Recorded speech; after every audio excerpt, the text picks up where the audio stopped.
Caterpillar here. Welcome to the Chill Zone. If you're returning to the Chill Zone, welcome back.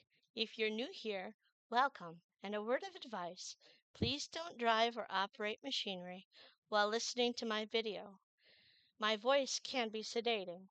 Today we'll be continuing with our reading of Alice in Wonderland with Chapter 5. For prior chapters, including the original poem that starts a Louis Carroll classic, see the Alice playlist. The original book is available on Project Gutenberg. Get comfortable and relaxed as we continue the reading. Chapter 5. Advice from a Caterpillar. The caterpillar and Alice looked at each other for some time in silence. At last the caterpillar took the hookah out of its mouth and addressed her in a languid, sleepy voice. "Who are you?" said the caterpillar. This was not an encouraging opening for a conversation. Alice replied rather shyly, I hardly know, sir, just at present. At least I know who I was when I got up this morning, but I think I must have been changed several times since then." "What do you mean by that?" said the caterpillar sternly. "Explain yourself." "I can't explain myself, I'm afraid, sir," said Alice, "because I'm not myself, you see." "I don't see," said the caterpillar. "I'm afraid I can't put it more clearly," Alice replied more politely, "for I understand it myself to begin with, and being so many different sizes in a day is very confusing." "It isn't," said the caterpillar.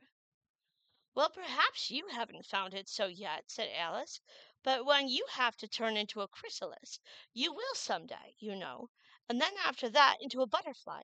I should think you'll find it, uh, you'll feel it a little queer, won't you?"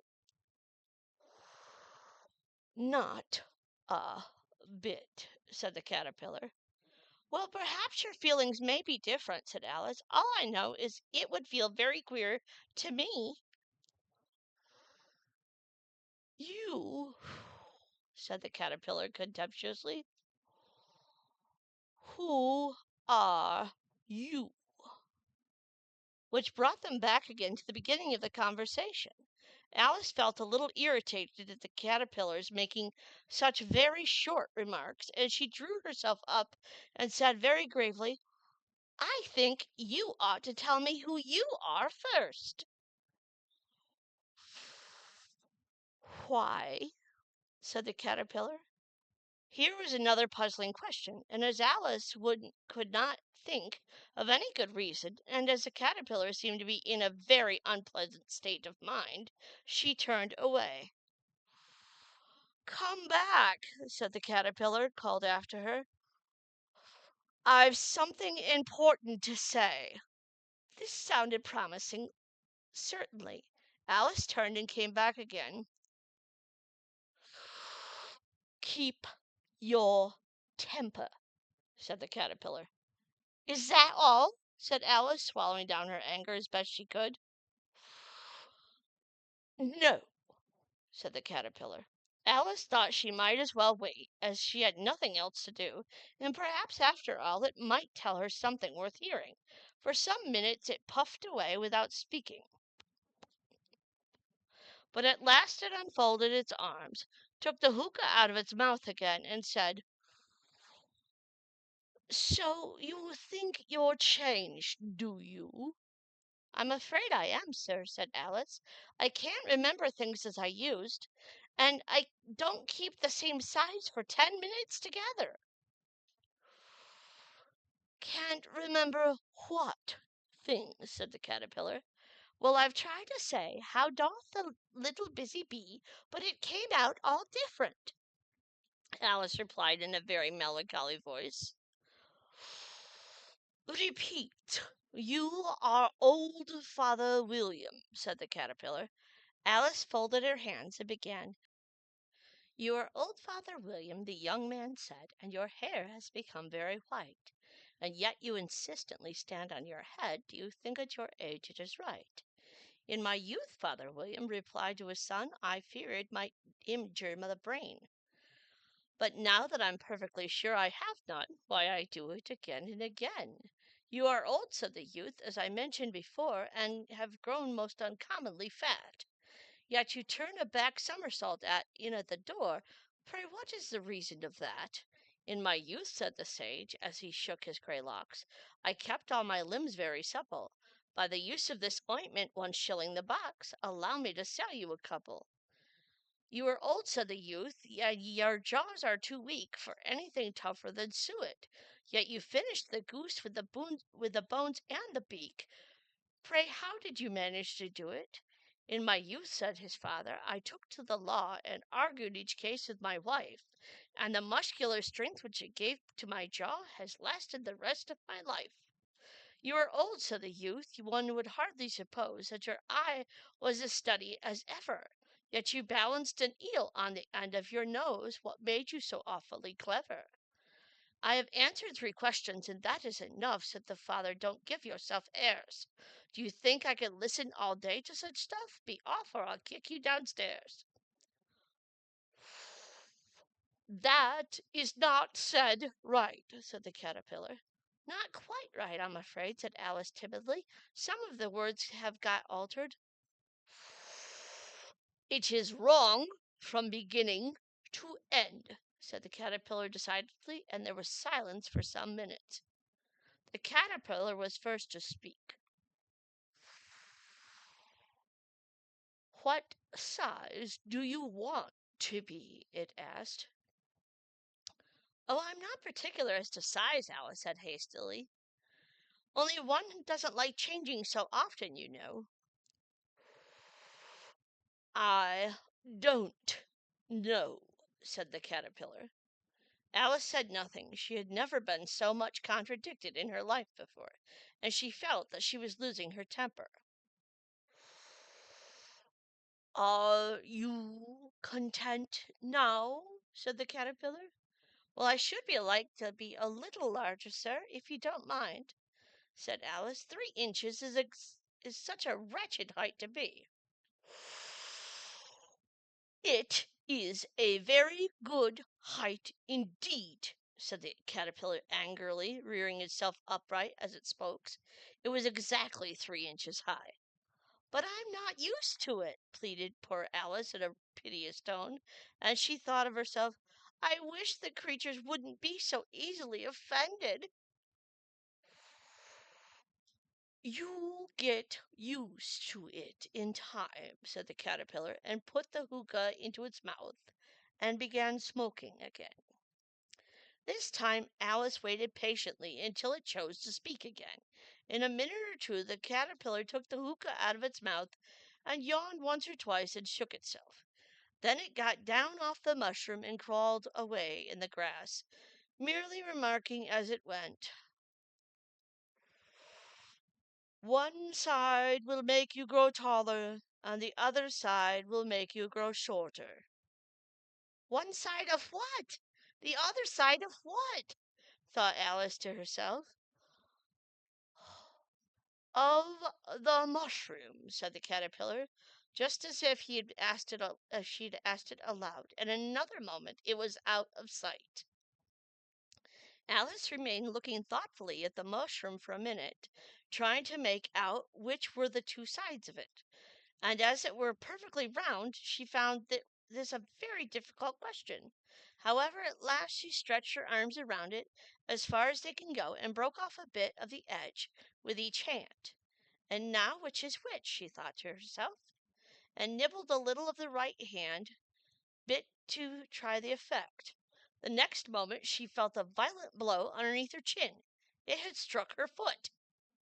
She was a good deal frightened by the very sudden change, but she felt that there was no time to be lost, as she was shrinking rapidly, so she set to work at once to eat some of the other bit. Her chin was pressed so closely against her foot that there was hardly room to open her mouth, but she did it at last and managed to swallow a morsel of the left-hand bit.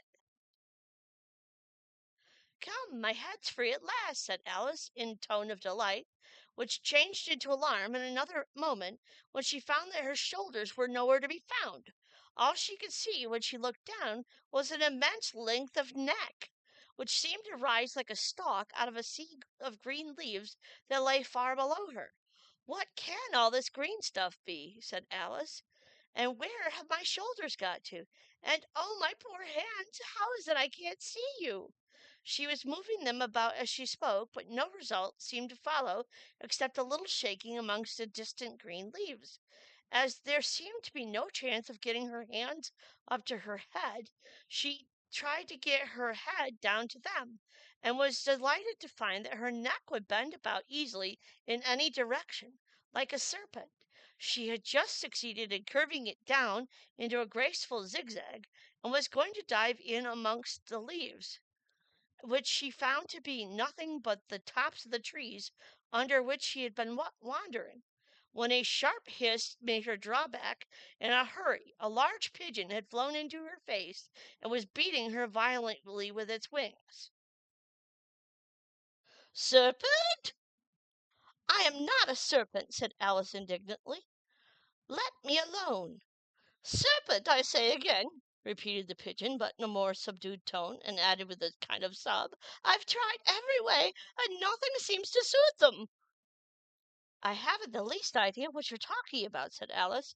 "I've tried the roots of trees, I've tried banks, and I've tried hedges," the pigeon went on, without attending to her. "But those serpents, there's no pleasing them." Alice was more and more puzzled, but she thought there was no use in saying anything more till the pigeon had finished. As if it wasn't enough trouble hatching the eggs," said the pigeon, "but I must be on the lookout for serpents night and day. Why, I haven't had a wink of sleep these 3 weeks." "I'm very sorry you've been annoyed," said Alice, who was beginning to see its meaning. "And just as I'd taken the highest tree in the wood," continued the pigeon, raising its voice to shriek, "and just as I was thinking I should be free of them, there must needs come wriggling down from the sky. Ah, serpent!" "But I'm not a serpent, I tell you," said Alice. I'm a "Well, what are you?" said the pigeon. "I can see you're trying to invent something." "I- I'm a little girl," said Alice, rather doubtfully, as she remembered the number of changes she'd gone through that day. "A likely story indeed," said the pigeon in a tone of deepest contempt. "I've seen a good many little girls in my time, but never one with such a neck as that. No, no, you're a serpent, and there's no use in denying it. I suppose you'll be telling me next that you never tasted an egg." "I, I have tasted eggs, certainly," said Alice, who was a very truthful child. "But little girls eat eggs quite as much as serpents do, you know." "I don't believe it," said the pigeon. "But if they do, well, why then they're a kind of serpent. That's all I can say." This was such a new idea to Alice that she was quite silent for a moment or two, which gave the pigeon the opportunity of adding, "You're looking for eggs. I know that well enough. And what does it matter to me whether you're a little girl or a serpent?" "It matters a good deal to me," said Alice hastily. "But I'm not looking for eggs, as it happens, and if I was, I shouldn't want yours. I don't like them raw." "Well, be off, then," said the pigeon in a sulky tone, as it settled down again in its nest. Alice crouched down among the trees as well as she could, for her neck kept getting entangled amongst the branches, and every now and then she had to stop and untwist it. After a while she remembered that she still held the pieces of mushrooms in her hands, and she set to work carefully nibbling first at one and then at the other, and growing sometimes taller and sometimes shorter, until she had succeeded in bringing herself down to her usual height. It was so long since she had been seen anything and been anything near the right size that it felt quite strange at first, but she got used to it in a few minutes and began talking to herself as usual. "Come, there's half of my plan done now. How puzzling all these changes are! I'm never sure what I'm going to be, from one moment to the next. However, I've got back to my right size. The next thing is to get into that beautiful garden. How is that to be done, I wonder?" As she said this, she came suddenly upon an open place, with a little house in it about 4 feet high. "Whoever lives there," thought Alice, "it'll never do to come upon them this size. Why, I should frighten them out of their wits." So she began nibbling at the right hand bit again, and did not venture to go near the house till she had brought herself down to 9 inches high.